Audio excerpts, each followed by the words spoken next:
Сәлем қыздар, сіздермен бірге Айданың жан тәттілері. Бүгін біз ең күшті кекстің рецептімен бөлісетін боламыз. Ол үшін каналға тіркеліп, лайк басып, комментарий қалдыруды ұмытпаңыздар. Сонымен бастайық. Өте жұмсақ. Бізге ол үшін ұн керек, сливочный май, жұмыртқа, сүт, қант, разрыхлитель және ванильный сахар. Толық ақпаратты описаниеден ала аласыздар. Енді алдымен кез келген тәттіні пісірмес алдын жұмыртқа мен қантты жақсылап миксерлеу керек. Дәл қазір бізде кексті жасау үшін алдымен қант пен жұмыртқаны жақсылап миксерлейміз.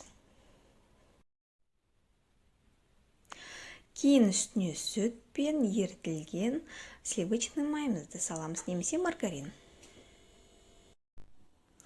Жақсылап араластырып аламыз.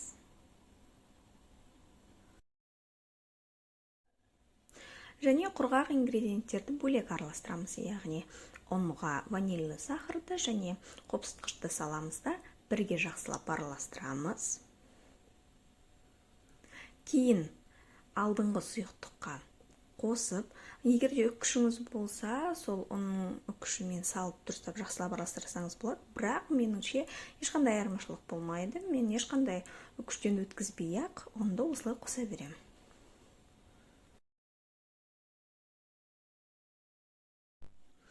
Қою қаймақ секілді қоймалжың смесіміз дайын болады. Осы дайын болған сұйықтықты өзіңізде бар ыдысқа, немесе осындай дайын ыдыстар болады, кекс салатын, салып шығамыз.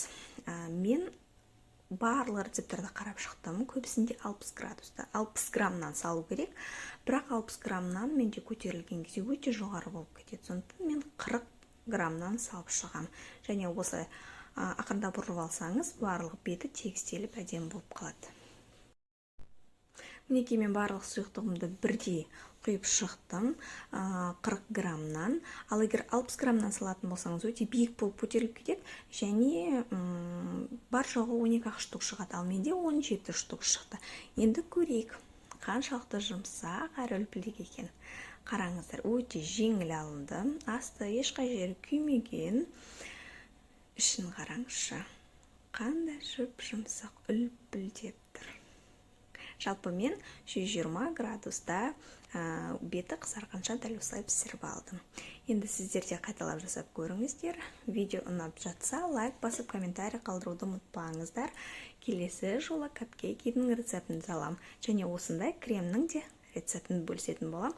Сондықтан міндетті түрде тіркеліп алыңыздар. Ас болсын!